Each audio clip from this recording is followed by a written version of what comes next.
Hey, this is Connor from Biker's Edge, and today I'm out riding the Yeti SB130 lunch ride. This is the slightly burlier edition, a little bit more travel, heavier duty components.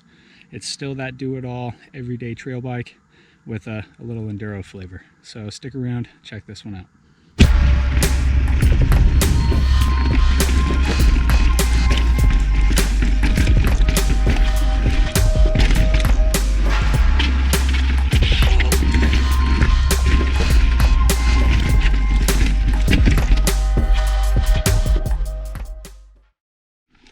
Alright, we're taking a little break from winter.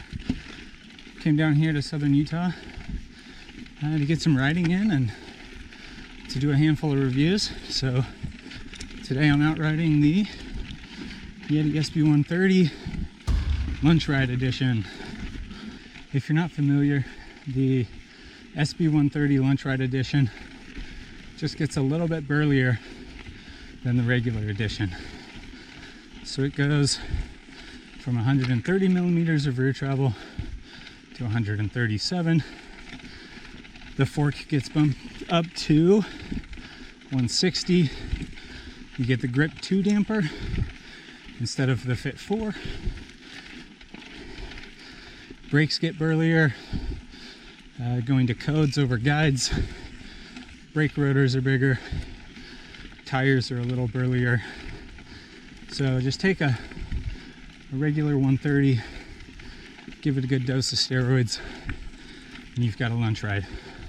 I went with this one hoping it would still be able to ride gnarly rugged trails at speed, but just have a little more playful nature than something like the 150 or my Santa Cruz Mega Tower.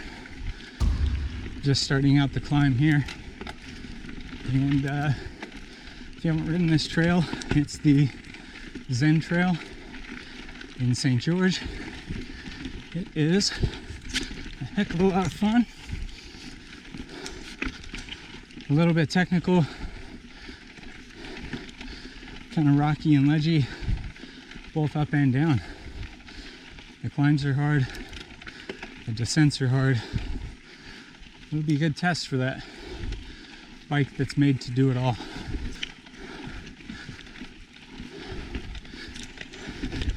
So for climbing, this bike is not super lightweight, especially set up the way I have it. I've got cush core, minions front and back, so it's a heavy bike, but it climbs really well. It's got a very steep seat tube and a very efficient pedal platform with the Switch Infinity system.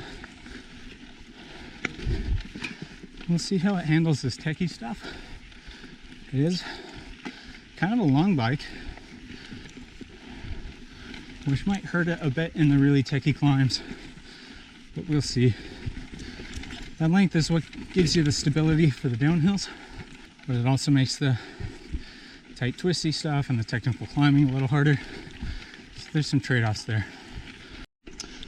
So the climbing on this trail gets really technical, especially as we get further up on the trail. So don't make fun of me too much when I'm not able to clean everything. Or who knows, maybe this bike will be the one that gets me up it. I've noticed that rear wheel doesn't get too hung up as you're pedaling up and over some ledgy stuff. If you can just keep the pedals turning, the bike just keeps moving forward.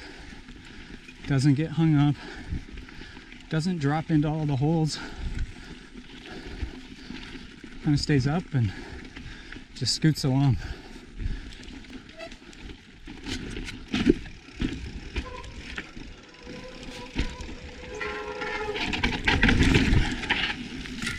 That's pretty steep.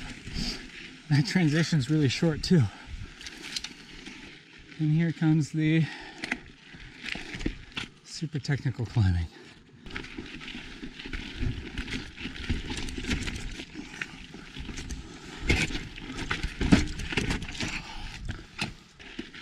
Attempt number 2.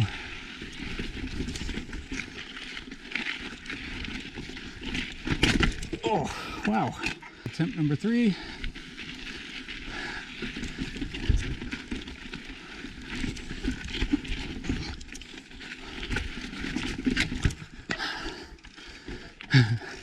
Just gonna go the easy way now. So for all around climbing performance, this bike is really good. Pretty efficient. Suspension allows the rear wheel to move up and out of the way of bumps. It's active without bogging down. The long wheelbase has made it a little tricky in some of the tighter sections. You can definitely feel that. It's not this ultra nimble, I don't know, East Coast style riding bike. We've got a lot of ups and downs, super tight turns where you're steering.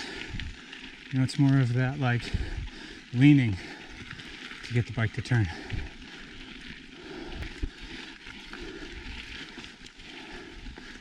So climbing comparisons,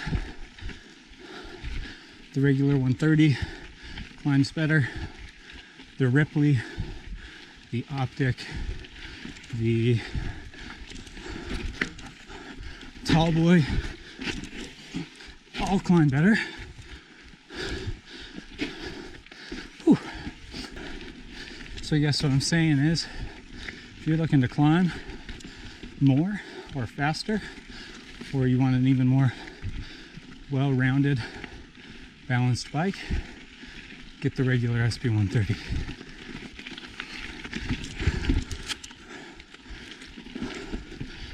You want something that feels pretty much like an enduro bike, this one does it without going over the top. Maybe the way to put it is, this is your enduro bike that is still fun to ride daily. But you're probably not really buying the 130, especially the lunch ride, to climb. It's more for this.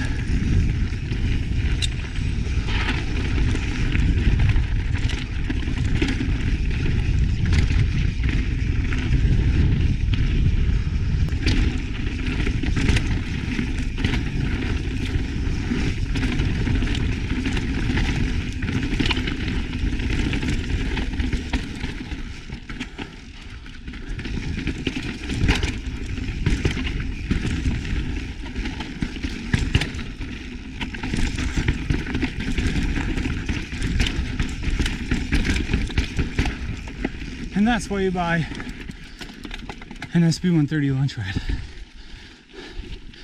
Holy cow, that was sick.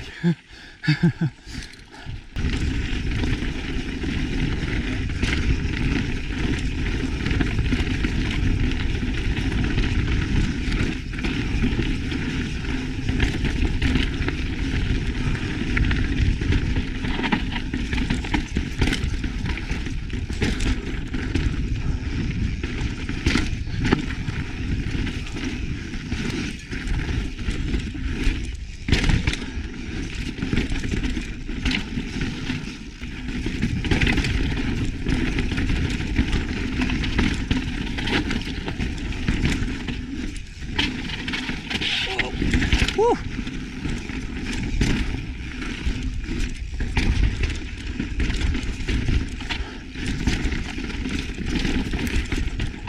Oh, I'm going this way.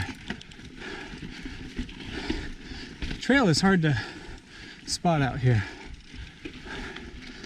Okay, so I've given this a little bit of downhill time. I'm coming off of the Santa Cruz Mega Tower. So this bike is not quite as planted as like a full-blown enduro bike, but it still has that like let's charge confident feeling to it, while being a little more nimble and poppy. It's pretty fun to pull up off of some of these rocks go for stupid doubles. You know, you case one or two, there's enough travel there to save your bacon. The head tube is plenty slack. It allows you to kind of charge, hit these steep rocky bits. You got plenty of fork to really get, you know, aggressive and ride up over the front of the bike. But my favorite thing about it is that it's not this big, wallowy bike. It feels like a trail bike.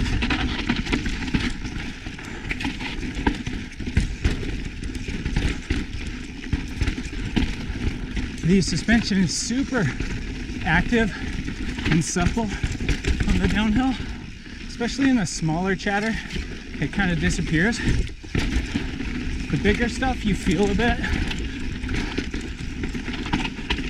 So this bike ships with 0 volume spacers, and when I'm at 30% sag, I can use all my travel pretty easily. So I have the second size up volume spacer in here. I should probably go to the third. With how this bike wants to be ridden and how it lets you charge, you need something more progressive.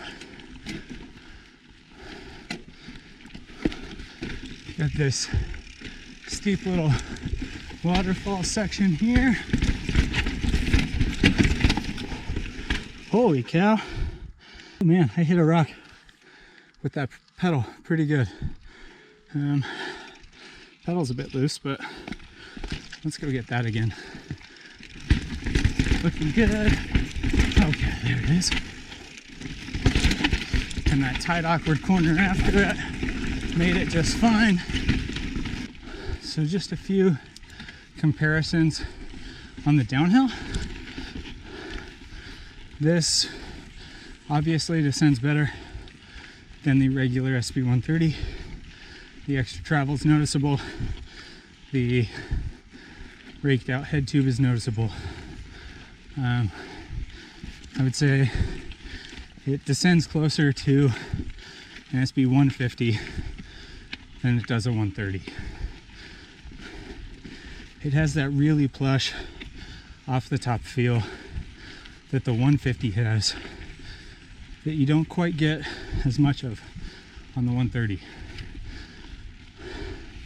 So the lunch ride kind of splits the difference, but I'd say it's a little closer to a 150 than a normal 130. I think this bike is probably for the person who likes to ride really hard, but maybe is looking for a bit more of a playful riding style. So, you know, you're not just all about racing, going as fast as possible everywhere.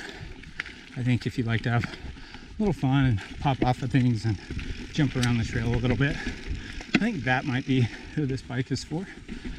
Where the regular 130 is just a great all-around trail bike that'll ride pretty much everything you want it to. I think this one just gets, you know, that enduro flavor, but with kind of a playful poppy attitude. It's not full-on glued to the ground planted enduro bike. I think if you're looking to race an enduro or two, but you don't want to have a full-on race rig, this is a really good bike. If you're looking for more of a well-rounded trail bike, go with the regular 130, I think, or go with a high tower. So if you liked this review and you want to see our others, make sure to subscribe. We try to do a review of almost every bike that comes to our door. If you want to test one of these out, stop by, take one for a spin. We do demos, and we do demos in pretty much every bike we review. If you just want to talk bikes, come pay us a visit. We'll see you next time.